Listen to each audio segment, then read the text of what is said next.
जनसंख्या नियंत्रण पर कानून बनाने की हो रही तैयारी। 2 से ज्यादा बच्चे होने पर नहीं मिलेगी सरकारी सुविधाएं। हम दो हमारे दो का सरकारी नारा अब कानूनी शक्ल लेने की दिशा में कदम बढ़ा रहा है। यूपी और असम में अब जिनके 2 से ज्यादा बच्चे होंगे उनके लिए सरकारी योजनाओं के दरवाजे बंद हो जाएंगे। नमस्कार, आप देख रहे हैं न्यूज़ नाउ और मैं आपके साथ वंदना। हम दो हमारे दो या बच्चे दो ही अच्छे को मानने वाले परिवारों के लिए एक अच्छी खबर सामने आ रही है। जी हाँ, बता दें, ऐसे परिवारों के लिए उत्तर प्रदेश और असम जैसे राज्यों में आने वाले दिनों में जिंदगी की राह कहीं आसान हो जाएगी। जो परिवार 2 बच्चों की नीति का पालन करेंगे, सिर्फ उन्हीं को सरकारी योजनाओं का लाभ दिया जाएगा। जम्मू कश्मीर और अनुच्छेद 370 हटाने और नागरिकता कानून के बदलाव करने के बाद अब सरकार एक और बड़ा कदम उठाने की तैयारी में है। राज्यों से इसके संकेत भी मिलने लगे हैं। जी हाँ, दरअसल इन दिनों 2 राज्य में चर्चा है कि राज्य सरकार 2 बच्चों की नीति ला सकती है। सूत्रों के मुताबिक योगी आदित्यनाथ सरकार के राज्य विधि आयोग ने उत्तर प्रदेश में जनसंख्या नियंत्रण कानून का मसौदा बनाना शुरू कर दिया है।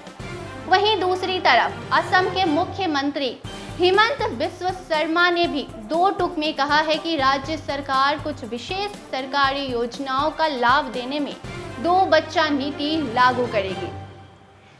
ये काम क्रमवार तरीके से किया जाएगा। जी हाँ, असम के मुख्यमंत्री हिमंत बिस्वा शर्मा ने हाल ही में कहा है कि राज्य सरकार की योजनाओं का लाभ उठाने के लिए धीरे धीरे 2 चाइल्ड पॉलिसी लागू की जाएगी। कर्ज माफी हो या कोई अन्य सरकारी स्कीम, धीरे धीरे इन योजनाओं के लिए जनसंख्या नीति लागू किया जाएगा। जनसंख्या मानदंड चाय बागानों, SC, ST समुदायों पर लागू नहीं होंगे, लेकिन भविष्य में सरकार से लाभ प्राप्त करने वाले अन्य सभी लोगों पर लागू किया जाएगा, क्योंकि असम में जनसंख्या नीति पहले से ही शुरू हो चुकी है। हम आपको बता दें, विपक्ष ने मुख्यमंत्री शर्मा के इस ऐलान की आलोचना भी की है।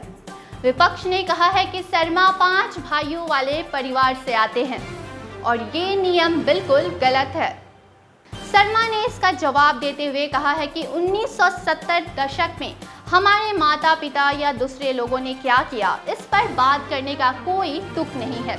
विपक्ष ऐसी अजीबोगरीब बातें कह रहा है और हमें 70 के दशक में ले जा रहा है। अब अगर हम बात करें उत्तर प्रदेश की, तो राज्य में बीते 4 वर्षों के दौरान कई नए कानून लागू किए गए हैं। कई अहम कानूनों में बदलाव की रूपरेखा भी तैयार की जा चुकी है। ऐसी कड़ी में विधि आयोग ने अब जनसंख्या नियंत्रण के बड़े मुद्दे पर अपना काम शुरू किया है। एक बार फिर हम अपने दर्शकों को बता दें, फिलहाल असम और यूपी जैसे राज्यों में जनसंख्या नीति के तहत सरकारी योजनाओं का लाभ उन्हीं लोगों को मिलेगा जिनके 2 या 2 से कम बच्चे हैं। अब देखना ये होगा कि सूबे में इस कानून की दायरे में अभिभावकों को किस समय सीमा के तहत लाया जाएगा और उनके लिए सरकारी सुविधाओं के अलावा सरकारी नौकरी में क्या व्यवस्था होगी। ऐसे कई बिंदु भी बेहद अहम होंगे। आज के लिए सिर्फ इतना ही, हमें दीजिए इजाज़त। और साथ ही अगर आपको हमारा कार्यक्रम पसंद आता है तो न्यूज़ नाउ के पेज को लाइक और शेयर करना ना भूलें। मैं वंदना और आप देख रहे थे न्यूज़ नाउ। धन्यवाद।